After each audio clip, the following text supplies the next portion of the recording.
Welcome to SK study point Siliguri. हम लोग देख रहे हैं फिजिकल साइंस क्लास 10 का चैप्टर 2 और इस वीडियो में कवर करने जा रहे हैं एवोगाड्रोस हाइपोथेसिस या एवोगाड्रोस लॉ बोलते हैं। साथ में कंसेप्ट ऑफ मॉलिक्यूल्स को भी समझेंगे और मोलर वॉल्यूम या मोलर मास के बारे में भी जानेंगे। आप देख रहे हैं इसकी स्टडी पॉइंट सिलीगुड़ी और हम लोग कवर कर रहे हैं फिजिकल साइंस चैप्टर 2 का पार्ट 8 को। अगर अभी तक आप इसके स्टडी पॉइंट सिलीगुड़ी को सब्सक्राइब नहीं किए हैं तो तुरंत सब्सक्राइब कर लीजिए। लाइक और शेयर करना बिल्कुल नहीं भूलिएगा। कमेंट सेक्शन में जाकर कमेंट जरूर कीजिएगा। तो चलिए बिन समय गंवाएं शुरू करते हैं। चलिए आगे बढ़ते हैं। इस वीडियो में हम लोग कवर करेंगे एवोगाड्रोस लॉ और गे-लुसाक लॉ ऑफ गैसियस वॉल्यूम के साथ साथ एवोगाड्रो संख्या को जानेंगे, एवोगाड्रो के नियम का रसायन विज्ञान में योगदान, मोलर आयतन और मोलर मास को भी समझने की कोशिश करेंगे। अंत तक वीडियो को देखिएगा, समझने का प्रयत्न कीजिएगा क्योंकि यह वीडियो बहुत ही इम्पॉर्टेंट वीडियो है। क्योंकि इस वीडियो को देखने के बाद में आप एवोगाड्रोस हाइपोथेसिस, एवोगाड्रोस लॉ क्यों कहलाता है या फिर एवोगाड्रोस संख्या क्या है, इस पर आप समझ तैयार कर पाएंगे। फिर एवोगाड्रो के नियम का रसायन विज्ञान में क्या योगदान है या मोलर आयतन, मोलर मास के बारे में आप समझ पाएंगे। तो चलिए शुरू करते हैं और समझने का प्रयत्न करते हैं। सबसे पहले हम लोग समझेंगे इस टॉपिक को शुरू करने के पहले डाल्टन का परमाणुवाद के बारे में। देखिए, डाल्टन का परमाणुवाद है, ये बेसिक चीज़ है जिसको आप जानेंगे। उसके बाद में जब गे-लुसाक संबंधी नियम या फिर वर्जिलियस की परिकल्पना, फिर अणु की धारणा, उसके बाद में एवोगाड्रोस लॉ के बारे में जानेंगे तो आपके पास में पूरा कंसेप्ट क्लियर हो जाएगा। ठीक है, इसलिए हम लोग शुरू कर रहे हैं। ये बेसिक चीज़ है, बैकग्राउंड है, आप समझ लीजिए। या फिर शुरुआत करने के पहले इन चीज़ों को जानना बहुत ज़रूरी है बोलकर मैं इस वीडियो में कवर कर रहा हूँ। ठीक है, डाल्टन के परमाणुवाद के अनुसार दो या दो से अधिक तत्वों के रासायनिक संयोग के फलस्वरूप यौगिक का गठन होते समय तत्वों के परमाणु पूर्ण संख्या के निश्चित सरल अनुपात में भाग लेकर यौगिक परमाणु नामक सूक्ष्म कण की रचना करते हैं। ठीक है, कहने का मतलब है कि 1:1, 1:2, 2:3 इस अनुपात में, सरल अनुपात में ये लोग क्या करते हैं, परमाणु पूर्ण संख्या के एक निश्चित अनुपात में भाग लेकर यौगिक परमाणु नामक सूक्ष्म कण की रचना करते हैं। डाल्टन ने अणु की कल्पना नहीं की थी। इस चीज़ को आप डाल्टन के परमाणुवाद के अनुसार से जब पढ़ेंगे तो जान पाएंगे आप। चलिए नेक्स्ट टॉपिक को समझते हैं। गे-लुसाक का गैस आयतन संबंधी नियम, जिसको गे-लुसाक लॉ ऑफ गैसियस वॉल्यूम बोलते हैं, इसको हम लोग समझने की कोशिश करेंगे जब हम लोग चर्चा करेंगे कि एवोगाड्रोस के नियम के अनुसार से हम लोग कैसे गे-लुसाक को सिद्ध कर सकते हैं। यह हमारे सिलेबस में है तो उसको हम लोग समझेंगे। पहले हम लोग जान लेते हैं कि गे-लुसाक का गैस आयतन संबंधी नियम है क्या, इस चीज़ को समझिए। डाल्टन द्वारा अपना परमाणु सिद्धांत प्रस्तुत करने के कुछ दिनों के पश्चात ही फ्रांसीसी वैज्ञानिक गे-लुसाक ने अपना आयतन का नियम प्रतिपादित किया। ठीक है, तो डाल्टन ने जैसे ही परमाणुवाद का सिद्धांत दिया उसके कुछ दिन के बाद ही में गे-लुसाक ने गैस आयतन संबंधी एक नियम प्रतिपादित किया। क्या था वो नियम, ध्यान से सुनिए, आपकी स्क्रीन पर भी दिख रहा होगा। समान तापमान और दबाव पर दो या दो से अधिक गैसें अपना आयतन के सरल अनुपात में रासायनिक संयोग करती हैं और यदि प्रोडक्ट या प्रतिफल जो है वे गैसीय अवस्था में हो तो प्रतिफल का आयतन भी प्रतिकारक गैसों के सरल अनुपात के रूप में संबंधित रहता है। ठीक है। यह है गे-लुसास्क का गैस आयतन संबंधी जो नियम था वह है। क्या है एग्जैक्टली इसको भी समझिए।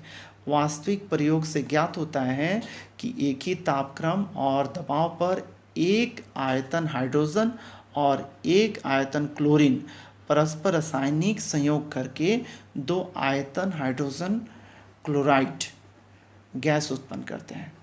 ठीक है, अर्थात H2Cl2 HCl क्या अनुपात हो गया 1:2 जो सरल अनुपात है ना। अतः गे-लुसास्क का गैस संबंधी नियम निस्संदेह सत्य है।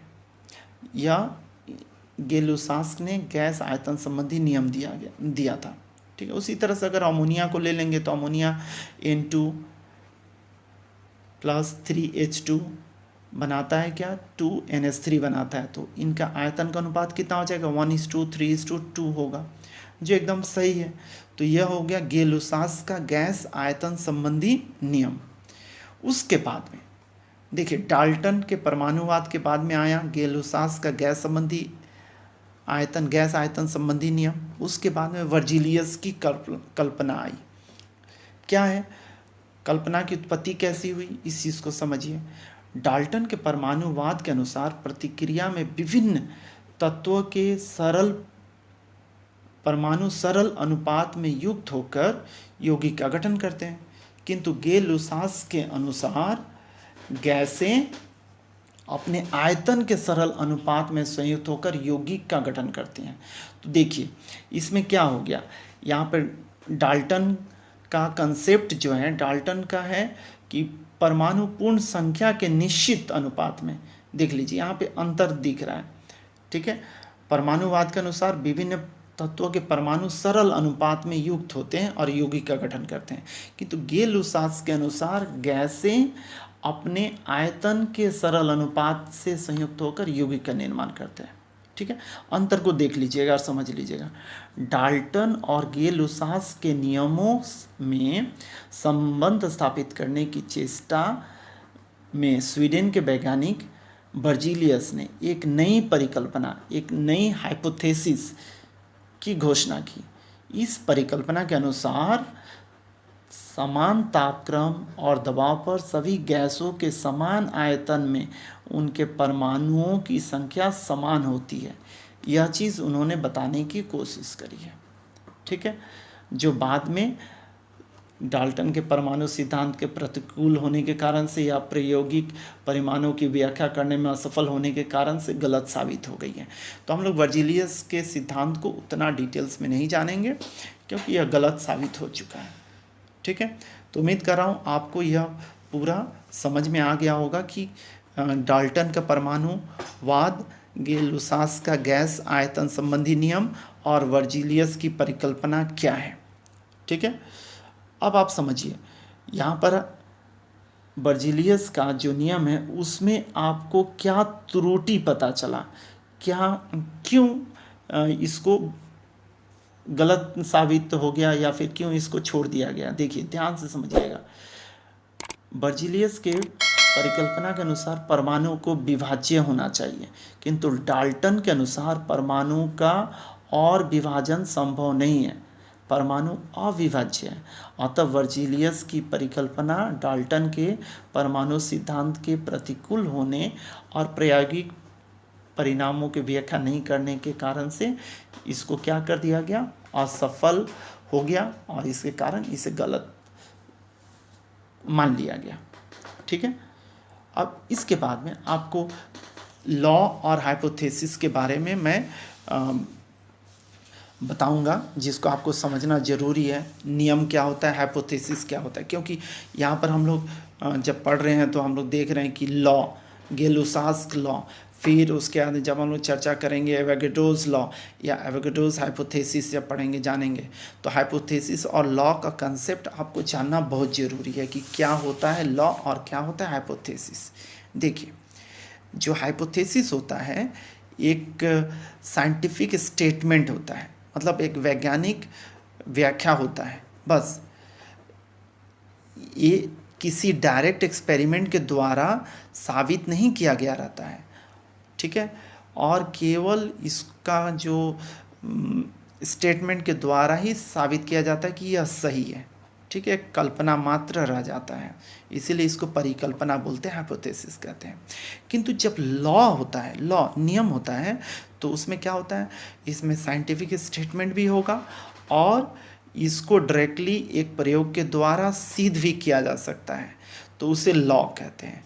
तो आप जान के रखिएगा कि लॉ और हाइपोथेसिस, नियम और परिकल्पना में क्या अंतर है, जान के रखना है, क्योंकि आने वाले समय में आप इस चीज़ का सामना करेंगे जब मैं बात करूंगा एवोगैड्रोस हाइपोथेसिस के बारे में, और इसको एवोगैड्रोस लॉ बोलते हैं। तब देखिए, अब नेक्स्ट कंसेप्ट हम लोग समझने की कोशिश करेंगे, जो है अणु की धारणा।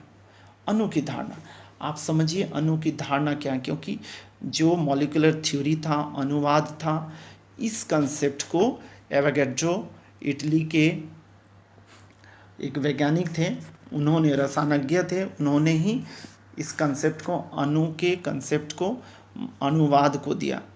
परमाणुवाद तो डाल्टन ने दिया, किंतु अनुवाद का जनक कौन है, एमेडियो एवोगैड्रो है। ठीक है, इनका पूरा नाम एमेडियो एवोगैड्रो है, जिसको हम लोग एवोगैड्रो के नाम से जानते हैं। ठीक है, इसके बारे में समझिए। वर्जिलियस की परिकल्पना के गलत सिद्ध हो जाने पर और गैलुसास के नियमों की डाल्टन परमाणुवाद द्वारा कोई स्पष्टीकरण नहीं कर पाने पर विज्ञान और वैज्ञानिकों के वातावरण में अशांति और संघर्ष का सूत्रपात हो गया। ठीक है, उसके बाद में क्या हुआ, इटली के एक रसायनज्ञ, केमिस्ट एमेडियो एवोगैड्रो ने सन 1811 ईस्वी में वर्जिलियस की परिकल्पना में एक साधारण सुधार किया और उसमें परमाणु की जगह में अणु शब्द का प्रयोग किया।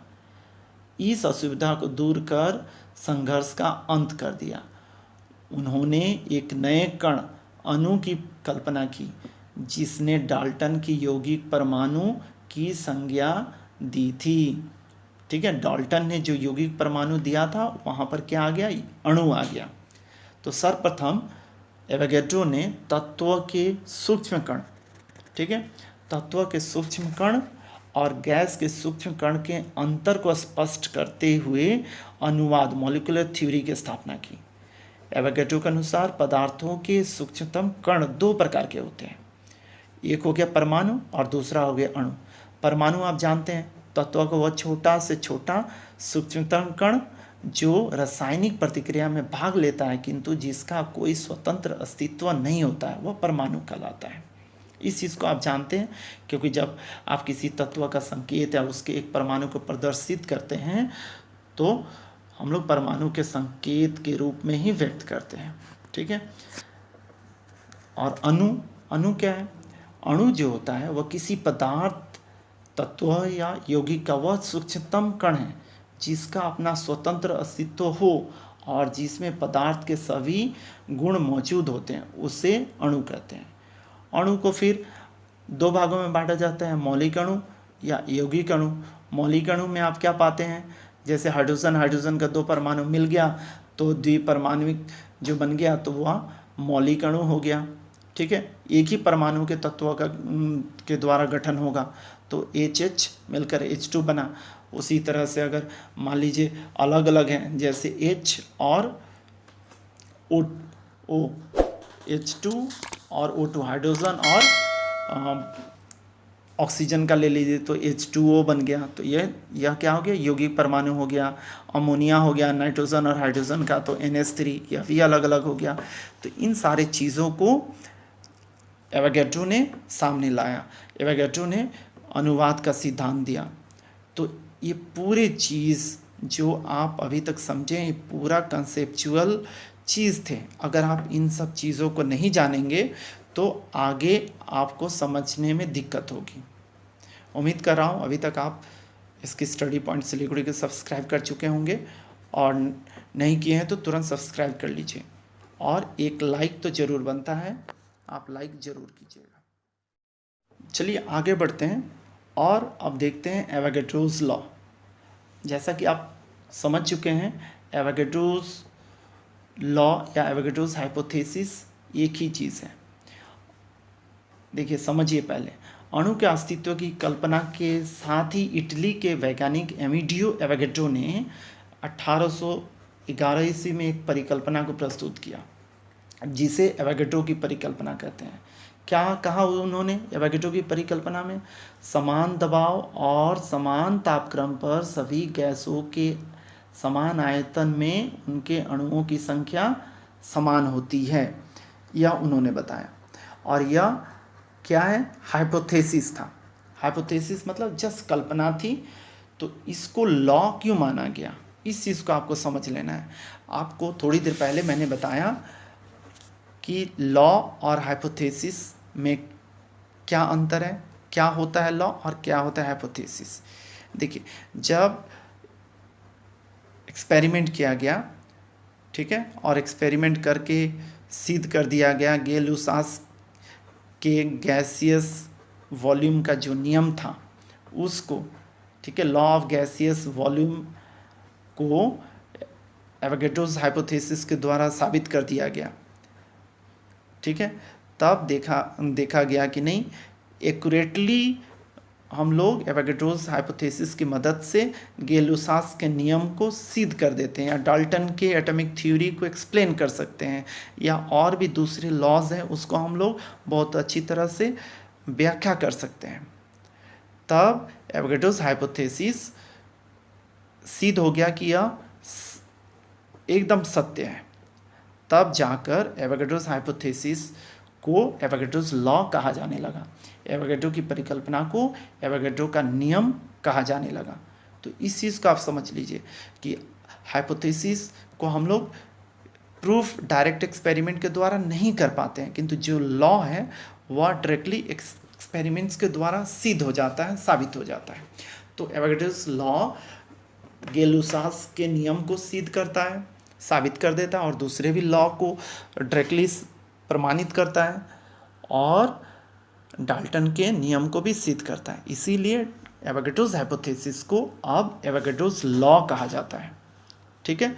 तो एवोगैड्रोस लॉ समझ में आ गया होगा आपको। अब इसकी व्याख्या समझते हैं और गणितीय व्याख्या को भी समझने की कोशिश करेंगे। देखिए, एवोगैड्रो के नियम के अनुसार समान तापक्रम और समान दबाव पर यदि 1 सीसी ऑक्सीजन के अणुओं की कुल संख्या n है, तो 1 सीसी क्लोरीन और 1 सीसी कार्बन डाइऑक्साइड तथा 1 सीसी अमोनिया में भी अणुओं की संख्या, कुल संख्या कितनी होगी? n होगी।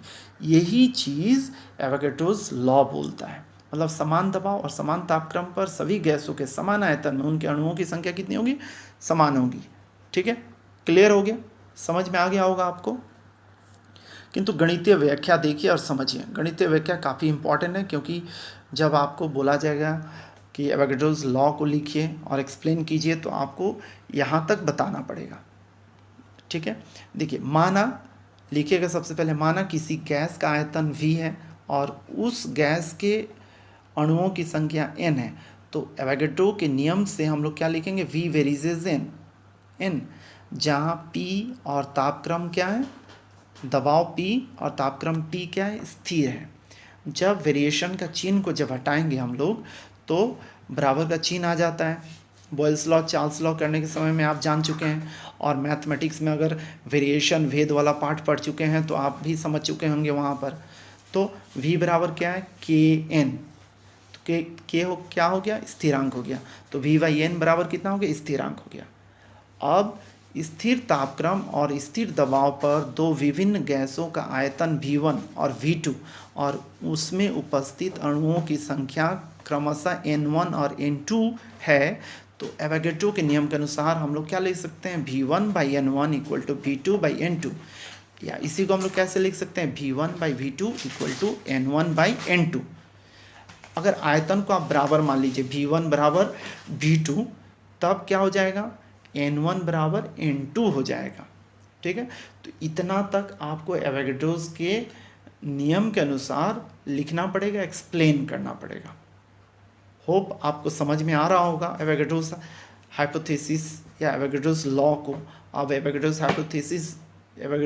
लॉ बन चुका है और आपको एवोगैड्रोस लॉ ही लिखना है।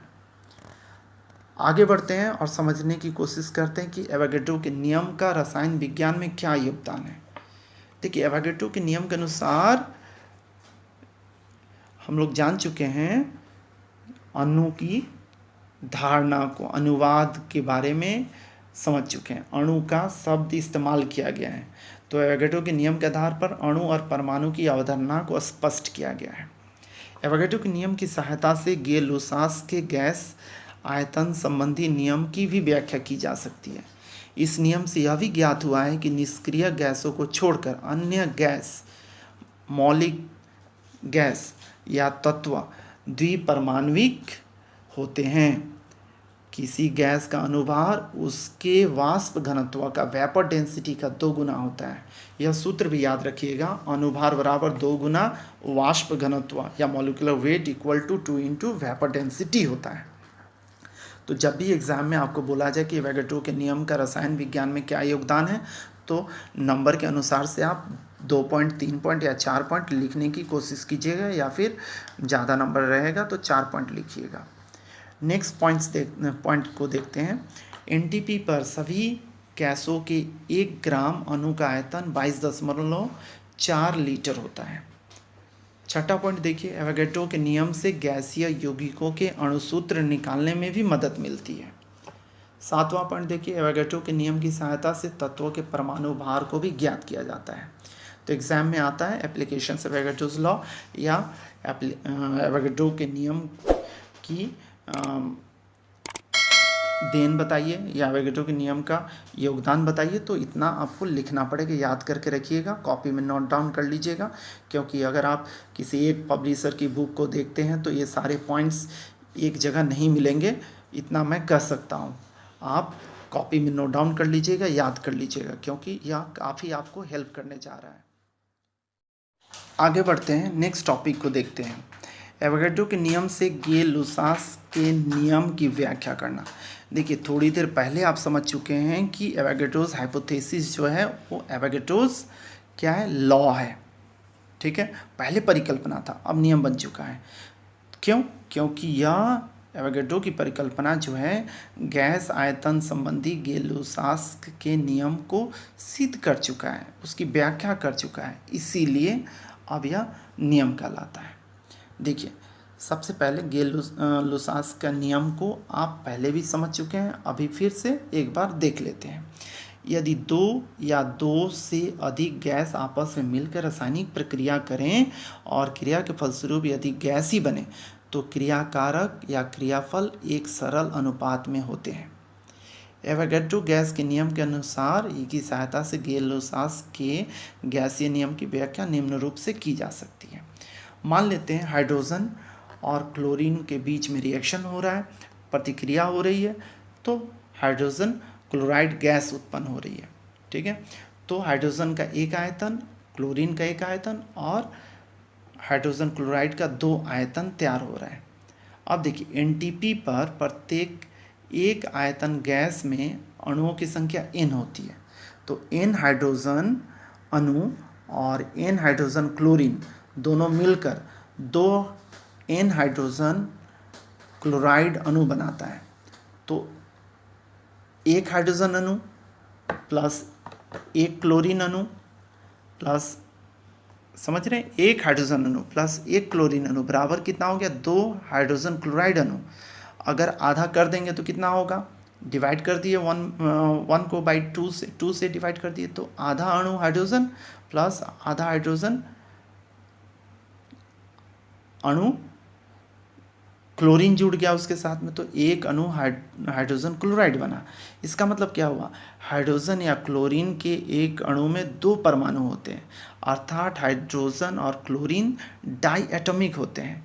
क्या होते हैं, द्विपरमाण्विक होते हैं, यह साबित हो गया, ठीक है। मतलब आधा अणु हाइड्रोजन बराबर हो गया 1 परमाणु हाइड्रोजन, आधा अणु क्लोरीन बराबर कितना हो गया, 1 परमाणु क्लोरीन, ठीक है। 1 परमाणु हाइड्रोजन और 1 परमाणु क्लोरीन मिलकर एक अणु हाइड्रोजन क्लोराइड बनाया, ठीक है। तो इससे हम लोग क्या साबित कर ले रहे हैं, इससे हम लोग साबित कर रहे हैं कि डाल्टन के परमाणुवाद का उल्लंघन नहीं करता है ये, ठीक है। और सभी गैसीय नियमों के समन्वय स्थापित करने में एवोगैड्रो की परिकल्पना सफल हो गई है, इसीलिए इसको मान्यता एवोगैड्रो के नियम के अनुसार से मिल गया है।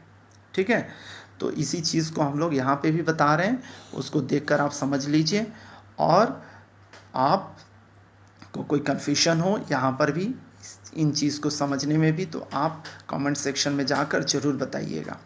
ठीक है, तो इस प्रकार हम लोग क्या देख रहे हैं, एवोगैड्रो के नियम की सहायता से डाल्टन के परमाणुवाद का खंडन नहीं होता है, क्योंकि परमाणु अविभाज्य है किंतु अणु विभाज्य है।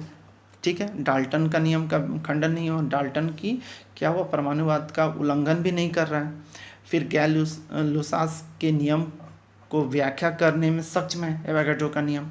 तो इस तरह से हम लोग एवोगैड्रोस की परिकल्पना की, एवोगैड्रोस लॉ की सहायता से गैल-लुसास के नियम को व्याख्या कर सकते हैं। ठीक है, उम्मीद कर रहा हूँ यहाँ तक आपको समझ में आ गया होगा। भले ये वीडियो बहुत लंबा हो रहा है, उम्मीद कर रहा हूँ आपको पूरे टॉपिक को समझने में दिक्कत नहीं हो रही होगी, क्योंकि इसी वीडियो में मुझे इन सारे टॉपिक्स को कवर करना है, इसलिए वीडियो थोड़ा लंबा हो रहा है। आप चूँकि पढ़ना चाहते हैं, जानना चाहते हैं, तो पूरे वीडियो को देखिएगा, समझिएगा, नोट डाउन कीजिएगा, क्योंकि इससे बेहतर मटेरियल आपको दूसरी जगह नहीं मिलेगा। ठीक है, तो हम लोग समझने की कोशिश करेंगे अभी एवोगैड्रोस नंबर होता क्या है। देखिए, एवोगैड्रो की संख्या क्या है, इस चीज़ को पहले समझ लीजिए। किसी भी पदार्थ या तत्व या यौगिक की बात कर लें कि 1 ग्राम अणु या मोल में उपस्थित अणुओं की संख्या एवोगैड्रो की संख्या कहलाती है। एवोगैड्रो की संख्या को एन, कैपिटल एन, ठीक है, अक्षर द्वारा प्रदर्शित किया जाता है। इसका मान सभी पदार्थों के लिए समान और स्थिर होता है। एवोगैड्रो की संख्या पर तापक्रम और दबाव का कोई प्रभाव नहीं पड़ता है, याद रखिएगा। कारण तापक्रम या दबाव में परिवर्तन करने पर गैस के आयतन में परिवर्तन होता है, इस बात को याद रखिएगा, किंतु गैस की मात्रा या अणुओं की संख्या में कोई परिवर्तन नहीं होता है। एवोगैड्रो की संख्या का मान आपको याद करके रखना है 6.023 इंटू 10⁻23। आप अगर 6.022 इंटू 10⁻23 भी लिखेंगे तो गलत नहीं होगा, याद रखिएगा। CBSE की काफ़ी सारी जितने भी किताबें हैं सब में 6.022 इंटू 10⁻23 लिखा जाता है, इसलिए आप डरिएगा नहीं कि 22 आप लिख रहे हैं तो दिक्कत है, या 223 लिखते हैं तो दिक्कत हो जाएगा। 6.023 या 6.022, कन्फ्यूजन नहीं रखना है अपने में। देखिए, सभी गैसों के लिए n का मान समान होता है, अर्थात हाइड्रोजन, नाइट्रोजन, ऑक्सीजन, अमोनिया या कार्बन डाइऑक्साइड भिन्न भिन्न गैसों के ग्राम अनुभार अर्थात 1 ग्राम अणु का मान, ठीक है, 2.016 या 28 या 32 या 17 या 44 ग्राम होता है। कार्बन डाइऑक्साइड के लिए कितना हो गया 44, अमोनिया के लिए कितना हो गया 17, ऑक्सीजन के लिए कितना हो गया 32 ग्राम, नाइट्रोजन के लिए 14 दूना 28 है ना, फिर हाइड्रोजन के लिए 1.008 तो 2.016 होता है।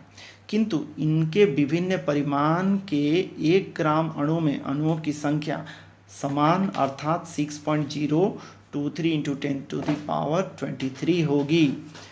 तो कहने का मतलब क्या है, 17 ग्राम अमोनिया में या 32 ग्राम ऑक्सीजन में एवोगैड्रो संख्या कितनी होगी 6.023 इंटू 10⁻23 होगी। ठीक है, इस चीज़ को आप समझ लीजिएगा, याद करके रखिएगा, क्योंकि एवोगैड्रो नंबर का कंसेप्ट अगर आप में नहीं रहेगा तो आपको बहुत परेशानी होगी, आपको समझने में भी काफ़ी दिक्कत होगी। आगे बढ़ते हैं, नेक्स्ट टॉपिक है मोलर वॉल्यूम। ठीक है, ग्राम अणु आयतन, जिसको हम लोग मोलर आयतन बोलते हैं हिंदी में। देखिए, निर्दिष्ट तापक्रम तथा दबाव पर किसी भी गैस के 1 ग्राम अणु द्वारा ग्रहण किया गया आयतन उस गैस का अनुग्राम आयतन या मोलर आयतन कहलाता है। यह तापक्रम व दबाव पर निर्भर करता है, गैस की प्रकृति या गुण पर निर्भर नहीं करता है। ठीक है, आप देख लीजिए, आपके पास डायग्राम दिया गया है, 22.4 लीटर ऑक्सीजन 32 ग्राम, फिर उसी तरह से कार्बन डाइऑक्साइड 44 ग्राम, फिर अमोनिया 17 ग्राम। अब इन सभी में आप देखिए, देखकर क्या पता चल रहा है आपको कि समान तापक्रम तथा दबाव पर सभी गैसों के 1 ग्राम अणु का आयतन 22.4 लीटर होता है। ठीक है, अर्थात एवोगैड्रो की परिकल्पना से ज्ञात होता है कि एनटीपी पर सभी गैसों का ग्राम अणु आयतन क्या होता है, समान होता है। ठीक है, तो कंसेप्ट क्लियर हो गया होगा कि सभी गैसों के 1 ग्राम अणु का आयतन कितना होगा, 22.4 लीटर होता है। एनटीपी पर देख लीजिए, 1 ग्राम अणु कार्बन डाइऑक्साइड बोलें या 44 ग्राम कार्बन डाइऑक्साइड बोलें का मोलर आयतन कितना होगा, 22.4 लीटर होता है। उसी तरह से 1 ग्राम अणु अमोनिया या 17 ग्राम अमोनिया का मोलर आयतन भी 22.4 लीटर होगा। उसी तरह से 1 ग्राम अणु हाइड्रोजन क्लोराइड गैस या 36.5 ग्राम हाइड्रोजन क्लोराइड गैस का मोलर आयतन भी 22.4 लीटर होगा। अतः किसी भी गैस के 22.4 लीटर आयतन में एनटीपी पर अणुओं की संख्या 6.023 इंटू 10⁻23 मतलब एवोगैड्रो नंबर ही होगी। याद रखना है आपको इस चीज़ को। ठीक है, उम्मीद कर रहा हूँ आपको यहाँ तक मोलर वॉल्यूम का कंसेप्ट समझ में आ गया होगा। मोलर वॉल्यूम होता क्या है, पूरी जानकारी आपको मैं देने की कोशिश कर रहा हूँ, आप समझ गए होंगे। कोई परेशानी हो तो कमेंट सेक्शन में ज़रूर लिखिएगा ताकि मैं आपको आसानी से समझा पाऊँ, आपको कोई कन्फ्यूजन हो उसको क्लियर कर पाऊँ। आगे बढ़ते हैं। अब नेक्स्ट टॉपिक जो है उसको हम लोग देखकर समझने की कोशिश करते हैं कि क्या है। देखिए, कई बार एग्ज़ाम्स में ये भी पूछा जाता है कि नम्न वायु सूखी वायु से हल्की होती है, इस चीज़ को समझाइए। ठीक है, यह कंसेप्ट बहुत ही इम्पॉर्टेंट कंसेप्ट है क्योंकि इसको हम लोग कुछ एग्जाम्पल के द्वारा ही या फिर कैलकुलेशंस के द्वारा ही समझ पाएंगे। ठीक है, तो मोलर मास को ज्ञात करना आपको जानना होगा कि मोलर मास ज्ञात कैसे करेंगे। अगर नहीं जानते हैं तो आप देख पा रहे होंगे स्क्रीन पर, ज्ञात कीजिएगा मोलर मास, तभी जाकर आप इस कंसेप्ट को समझ पाएंगे कि मोलर मास किस तरह से हम लोग ज्ञात करते हैं। देखिए, आपके पास में मोलर मास जो है वह किस तरह से ज्ञात कर रहे हैं। हाइड्रोजन आप जान चुके हैं 1 ग्राम, तो H2 अगर है तो 1 गुना 2 कितना हो गया, 2 ग्राम। अगर आप 1.008 लेते हैं तो आपका कैलकुलेशंस में अलग आ जाएगा वैल्यू, तब आप अलग लेकर ही समझा पाइएगा, ऐसे नहीं समझा पाइएगा। ठीक है, N2 अगर बोला जाए तो N2 मतलब N के लिए 14, तो 14 गुना 2 नाइट्रोजन परमाणु अणु के लिए, तो N2 14 दूना 28 हो जाएगा। ठीक है, तो इस तरह से कैलकुलेशंस हम लोग को करना है। इन वैल्यूज़ को आपको याद करके रखना है, क्योंकि वैल्यूज़ अगर आप याद करके नहीं रखते हैं तो आप ग्राम मोल कहिए या ग्राम अनुभार बोलिए या मोलर मास बोलिए, आप नहीं निकाल पाएंगे। ठीक है, याद करके रखना है कि हम लोग क्या कर रहे हैं, अनुभार को ग्राम में व्यक्त करने का पदार्थ का जितना द्रव्यमान ग्राम में प्रदर्शित होता है उस पदार्थ के उस पदार्थ का अनुभार या ग्राम मोल कहा जाता है। ठीक है, जैसे नाइट्रोजन का अनुभार या मोलर मास अगर मैं बोलूँ तो कितना होगा, 14 गुना 2 28। ठीक है, इस तरह से आपको बताना पड़ेगा ग्राम अनुभार। ऑक्सीजन का उसी तरह से 32 ग्राम, अमोनिया का उसी तरह से 17 ग्राम। ठीक है, आप अपनी स्क्रीन पर देख पा रहे होंगे कि किस तरह से कैलकुलेशंस करके तैयार किया जा रहा है। तो उदाहरण के तौर पे आप यहाँ पर देखिए, हम लोग नाइट्रोजन, जल, ऑक्सीजन के मोलर मास का उपयोग कर सरल गणना द्वारा दिखाएंगे कि नम्न वायु शुष्क वायु से हल्की होती है। देखिए, जल का आणविक द्रव्यमान या मोलर मास कितना हो गया, देखिए कितना हो गया, 18 ग्राम। मतलब इसका जो ग्राम मॉलिक्यूलर कितना हो गया, ग्राम मॉलिक्यूलर वेट कितना हो गया, 18। नाइट्रोजन का 14 दूना 28, ऑक्सीजन का 32। उसी तरह से तीनों को जब जोड़ देते हैं तो कितना हो गया, 78 हो गया। 18, 28 और 32, 78 हो गया। फिर जलवाष्प, नाइट्रोजन और ऑक्सीजन का मोलर आयतन कितना हो जाएगा? देखिए 22.4 गुना 3 कर लिए, इतना लिख लिए। तो 1 लीटर नम्न वायु का कुल ग्राम आणविक द्रव्यमान कितना होगा? 78 को भाग दे दिया कौन? आयतन भाग दे दिया, काटा 3 ने, ठीक है। कितना हो गया? 26/22.4 ग्राम हो गया। शुष्क वायु में केवल नाइट्रोजन और ऑक्सीजन होता है, उसमें कौन नहीं होगा? जलवाष्प नहीं होगा। तो उसको छोड़ के निकालिए, कितना हो गया? 28 और 32 जोड़ दिए तो 60 हो गया। और दोनों का मोलर आयतन कितना हो गया? मोलर वॉल्यूम कितना हो गया नाइट्रोजन और ऑक्सीजन का जब लेंगे तो? 22.4 प्लस 22.4 मतलब गुना 2। तो इस दशा में मतलब शुष्क वायु में 1 लीटर का कुल ग्राम आणविक द्रव्यमान, ठीक है, कितना हो जाएगा? 60/2 गुना 22.4, 2 ने काटा, हो गया 30। तो 30/22.4 लीटर। अब देखिए 26/22.4 लीटर छोटा है किससे? 30/22.4 लीटर से। तो यहाँ पर आप क्या देख रहे हैं? शुष्क वायु जो है वह नम्न वायु से क्या है? हल्की नहीं है, ठीक है। तो नम्न वायु शुष्क वायु से हल्की है, तो जो नम्न वायु होगी वही हल्की होगी। इस चीज़ को आप समझ जा रहे हैं, ठीक है। तो इस तरह से उम्मीद कर रहा हूँ एग्ज़ाम में अगर क्वेश्चन पूछा जाए कि नम्न वायु शुष्क वायु से हल्की होती है, ऐसा क्यों, तब आप क्या बताएंगे? आप वायु में उपस्थित ऑक्सीजन, नाइट्रोजन और कार्बन डाइऑक्साइड, इन सब का वाष्प घनत्व क्रमशः 16, 14, 22 ग्राम होता है, इसको भी लेकर आप बता सकते हैं। किंतु जलीय वाष्प का वाष्प घनत्व वेपर डेंसिटी 9 होता है। तो जलवाष्प का वाष्प घनत्व ऑक्सीजन, नाइट्रोजन आदि से कम होने के कारण अधिक जलवाष्प वाली वायु कम जलवाष्प वाली वायु से हल्की होती है। अतः नम्न वायु सूखी वायु से हल्की होती है। यह भी आप बता सकते हैं किसके रेस्पेक्ट में? आप वेपर डेंसिटी के रेस्पेक्ट में भी बता सकते हैं, जो मैंने बताया। किंतु मैं कहूँगा कि आप इस तरह से मैथमेटिकल कैलकुलेशंस के द्वारा ही याद रखें, ताकि आपको एक्सप्लेन करने में सुविधा हो। थ्योरेटिकली में क्या होता है, आपको रटना पड़ता है, किंतु इसमें आपको रटना नहीं पड़ेगा।